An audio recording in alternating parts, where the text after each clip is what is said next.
SCP-055. Object Class Keter. Special Containment Procedures. Object is kept within a 5x5 by 0.25 meter square room.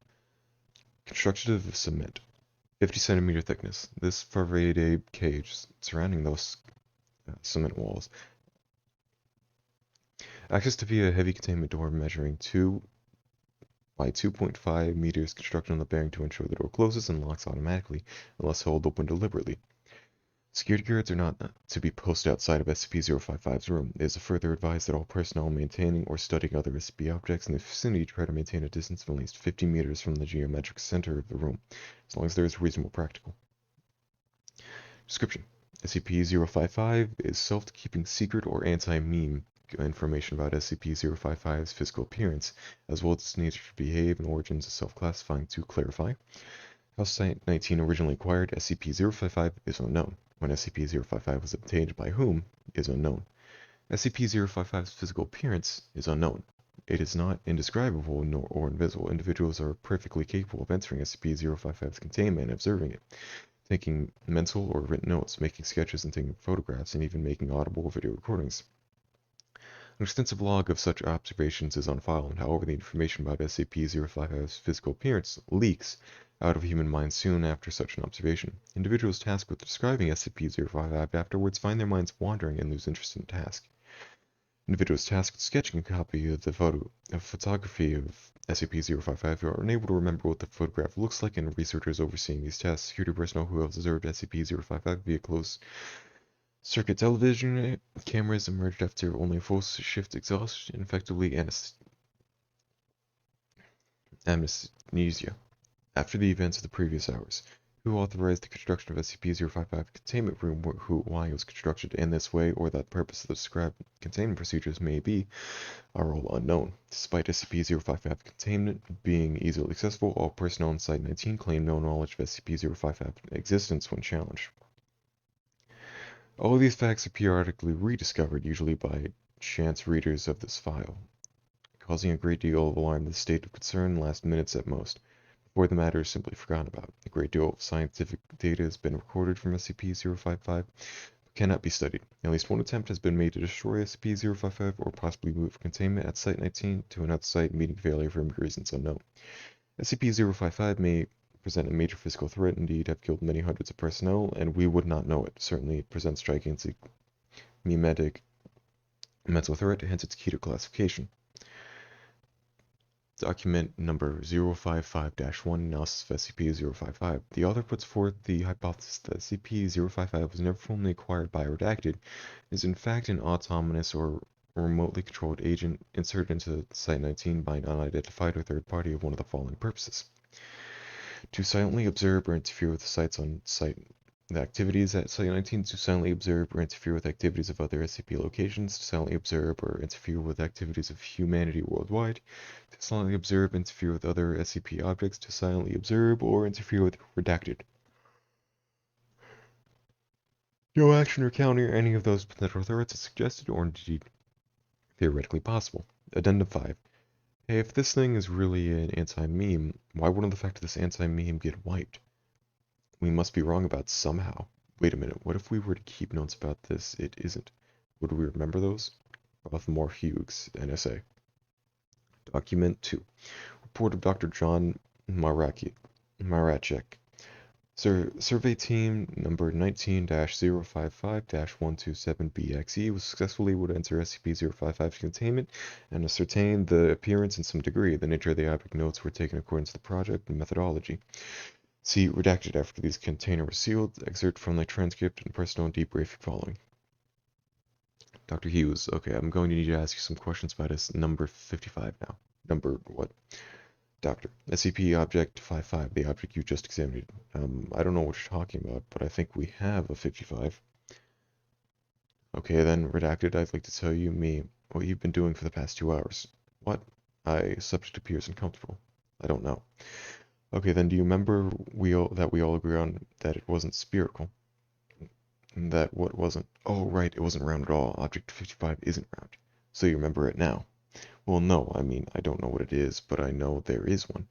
It's something you can't remember, and it's not a sphere. Wait a minute. What's not a sphere? Object 55. Object what? Doc, do you remember agreeing that something wasn't shaped like a spear? Oh, right. It appears possible to remember that SCP-055 is not negations of fact and to repeatedly deduct its existence from its memories.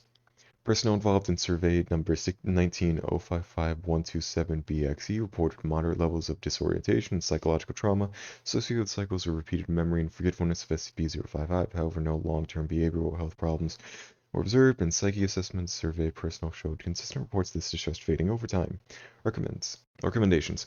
It may be worthwhile to post that at least one staff member capable of remembering the existence of SCP-055 to each critical site. We need to talk about 55. Can I smoke? This time the reception's narrow as the eyes of Mern. No, she says, you can't smoke anywhere on Site 200. Just because it's an administration building doesn't mean we don't have lungs or labor law. Mern notices the exasperation on the young one's face. I asked you that before, haven't I? Twice in the last quarter hour. Reception says, you must really need to smoke. She's generally puzzled to repeat the question. She's doing a bad job concealing her puzzlement. You think this is my memento, don't you? Miller offers charitably. You think I have no long-term memory. If I stay in one place too long, I'll forget why I'm there. Stephanus is only just old enough to remember that film. I guess. Marin smiles sympathetically and shakes her head. It's nothing so simple. Minutes pass. She toys obsessively with her lighter. She's turning 50 this year and slowly graying, well on her way out of petite towards a little old lady. In her bag, her phone beeps because it's time for her pills. But she tells the reminder for later. She has slight tremble with her fingers, but that's not age-based infirmity. Mic off. Mic on. That's just ordinary nerves. She's nervous because she's never met an O5, and O5s are scary. O5s never want to see you for a small thing. It's the end of the world or nothing. Finally, 40 minutes late, the door in the inner office opens. 4 or 5 high-ranked Foundations spill out, carrying laptops and briefcases. As a group, they head straight to the past reception out of the cars which are waiting. Marion recognizes a few of the faces in Site 19 directors. The head recruiter of the Western Europe. None of them glance in her direction. Once they're gone, 05-8 pokes his head around the door. He's 20-something. Improbably youthful, like a teenager stuffed into one of those dad's business shirts. His haircut is barely regulation. In one hand, he holds a tablet computer showing his boss's statement. It's packed with the man's evidence. Does not sleep. Marion, you can come through now. The office door closed behind them with an uneasy, heavy mechanical clunk. As a wall thing that the machine builds to the office walls, while Maroon takes the indicated chair and sets her back down, the assistant turns and does some confusing addition things to the door, causing it to make several further strange noises. O5s have known trivial privacy and security requirements. The office is spacious and is somehow contrived so dark despite 2 big corners of windows and broad daylight outside. The walls are all bookshelves and dark wood paneling, perfectly stylish, but styled in the 90s. A little worn, yet old enough to be fashionable again. As for the fellow behind the desk, well, an O5 never looks like you imagine. Marion takes a deep breath. So it's a topic. All I got from the meeting invitation. No agenda or subject.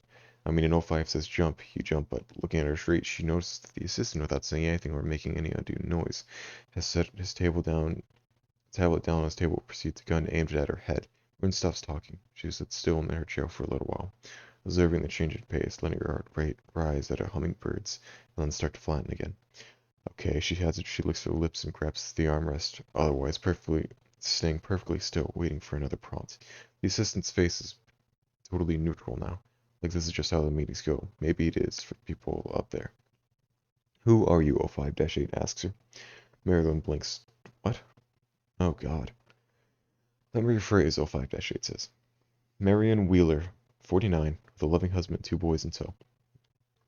Likes camping, hiking, ornithology, boring mother with picture, airtight background, finances. As far back as we can imagine. And you've got full Foundation credentials, which we've never issued, including access to a listed installment rooms, which some of these locations don't exist or were torn down decades ago. At least wasn't inbuilt yet. Yet you've come to the front door key to it.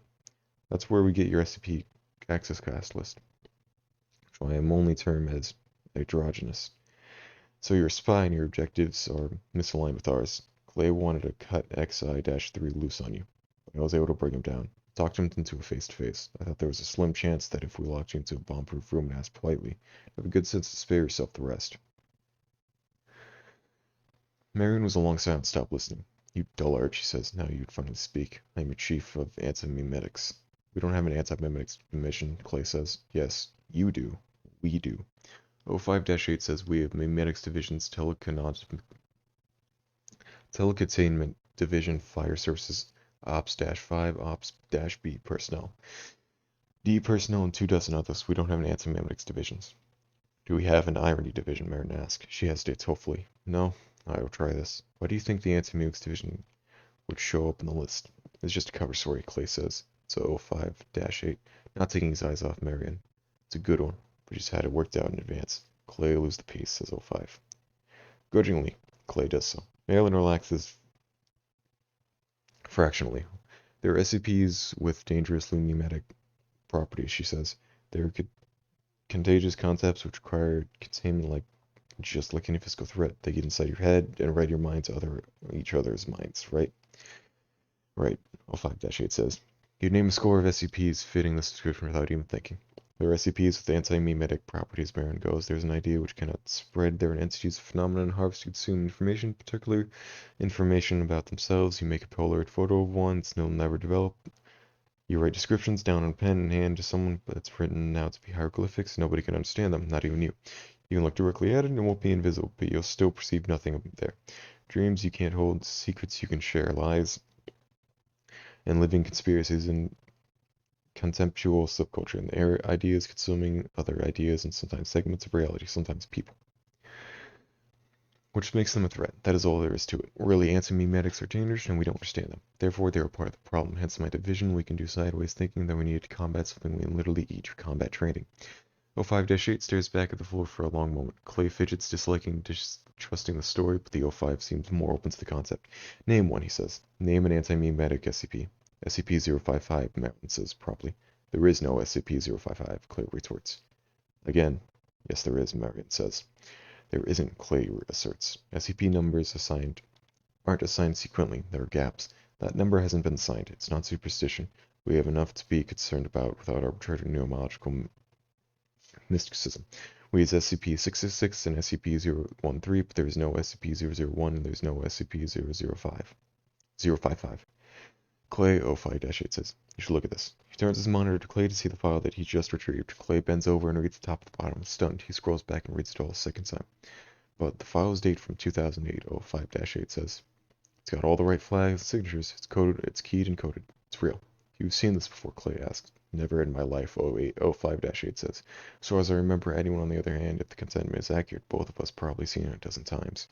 Clay glares at Marion. This is impossible. Merlin nearly spits. For Christ's sake, Clay, how long have you been working here? But if this SCP is this powerful, he begins. Yes. Who wrote the file? The 05 finishes. And for the matter, how was the interview conducted and who is Bartham Hughes? And most importantly, how do you, Miss Wheeler, retain knowledge of any of this? Bart Hughes wrote the files. He's dead, Marion says. What happened to him? You don't want to know. There's a very long pause while both 05-8 is assessment and reaction to this. In fact, the pass through time discern sequence of reactions in indecisions and the seeming rudeness, confusion of the wheels, and caution in front of the sinister superiors. Surprise at the magnitude of the claim, pure disbelief, comprehension, and finally horror. What? 05-8 asks carefully. What would happen if we did know? It would happen to you as well, Marion says lovely. As for the rest of your questions, we managed that pharmaceutically, you know that Class A anesthetics for people who very badly need to figure out things. Of course you do. Who would forget about Class A anesthetics? Well, in anti-memetics, we have a different pill. For people who need to remember things that would otherwise be impossible to remember. M anesthetics. Class W, X, Y, and C. Same group for the word pneumatic. The M is silent. Into her bag, her phone beeps again. The nod of approval, the 05 Marion reaches to her bag and turns her phone off, acknowledging the prompt of the time instead of postponing it. She pulls a blistering pack of another pocket, pops a pill out. It's hexagonal and green. She holds it up, satisfied to see a flicker of recognition on 05-8's face. She's beginning to put it back together. Marion says there is a Class W in aesthetics, the weakest suitable for continual use. 2 pills per day. Go down to the site pharmacy and ask. The pharmacists will claim they don't have any stock. They're misremembering. Tell them to double check. 05-8 sighs, and now I think I get it. I see why we were having this conversation at all. Yes, Marion says, popping a second pill out and handing it over to him. It's because you missed a dose. You're supposed to be on these. Same as me and everybody on the staff. It's the only way we can work. You forget to take a pill, then you forget all the information that the pills were helping you retain. You forget why you were taking them. Who gave them to you while you were more. You forget about me and my entire department. Now I have to bring you up to speed. And if I take this, 05-8 says, I'll remember the whole conversation and we won't have to do it again. Hopefully not, she says. Clay pipes up. Should I be taking those? Sorry, kiddo, 05-8 says. Need to know. Maybe when you're in 05 yourself. He swallows the pill. Byron swallows her too. So what is SCP-055, 05-8 asks. SCP-055 is nothing, Marion says now, relaxing entirely. SCP-055 is as described in the file Powerful Information Autosuppressor. As far as the examination is uncovered, it can only be defined in negative terms. We can only record what it isn't. We know it isn't safe or Euclid. We know it isn't round or square or green or silver. We know it isn't stupid, and we know that it isn't alone. But we do know that it's weak. It's weak because its only anti-memetic agent is our possession, which is the physical entirety of the file. We have a paper record of the thing. We have containment procedures. It's not safe, which means it's dangerous, but it's contained. 05-8 blinks. Your procedures. Where? Marion points at her head. Then how many other anti-memes are there? How many more dangers do we get? 10 that I know of, Marion says. Statistically, probably at least 5 more I don't know of. This does not count the anti-memetic entities freely roaming the halls not under containment. There are at least 2 of this room with us right now. Don't look. I said don't look, it's pointless. 05-8 does the impressive job of controlling himself, keeping the attention focused on Marion. Clay doesn't fare so well and quickly sweeps the whole room, even checking behind his desk, making an ass of himself. Essentially, he finds nothing. He looks baffled. There is an invisible monster which follows around and likes to eat my memories, Marion explains patiently. SCP-4987. Don't look it up. It's not there. I've learned to manage with it. It's like demanding pet. Produce tasty memories on purpose so it doesn't eat something important, like my passwords or how to make coffee. What's the other one? Clay asks. With another nod, 05-8, Marion goes with her bag and pulls a gun and shoots Clay twice in the heart. More, I guess, than in pain. Clay possesses sharply against the bookcase behind him, pulling his head around and face Marion. He manages, how did you know? Marion stands, aims carefully, and shoots him a third time, this time in the head. 05-8 again does an impressive job of not reacting. That's Clay's gun. He deadpans. He stole it from him. It's tricky to steal a firearm this heavy from someone without them noticing, Marion explains, unloading it carefully, settling it down. But stealing a firearm and stealing the memories of the theft is a little easier. Like I said, pet. Some pets are dumb enough and they can be trained. Yes, 05-8 says evenly. That much I'd guess, but why? Because you're supposed to be taking Class W anesthetics. Marion says, you can't skip a dose of Class W anesthetics. I've tried. You can postpone a dose, but you can't forget unless someone actively prevents you from taking it. There's only one person who could close enough to you to do that, and that's your assistant. And remember when I asked how long you'd been working there? He didn't answer, 05-8 says. I thought you were asking rhetorical. He doesn't work here, Marion thought. Marion says, he's an anti-meme. Since when do you have an assistant? You don't have an assistant, Brent. Look at this office. It's got one desk. It's got a receptionist outside. She's the one who screens your calls and schedules your meetings. Where does Clay even sit? Where does he fit? Don't blame yourself, you're human. These things are redaction reincarnation. You need to think like a space alien to get around them. 05-8 asks a question in other words, workplace, which would be absurd. Is he dead? Maybe, Marion says. We can put his corpse in a research queue and we'll see what they see when they open him up. There's a duality here, though. They're all parallel universes sharing the same space.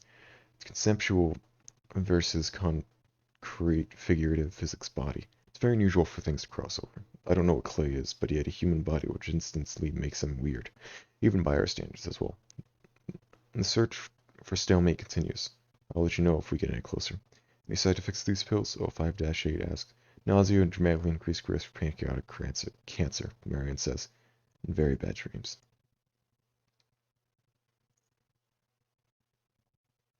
I'll do this one later.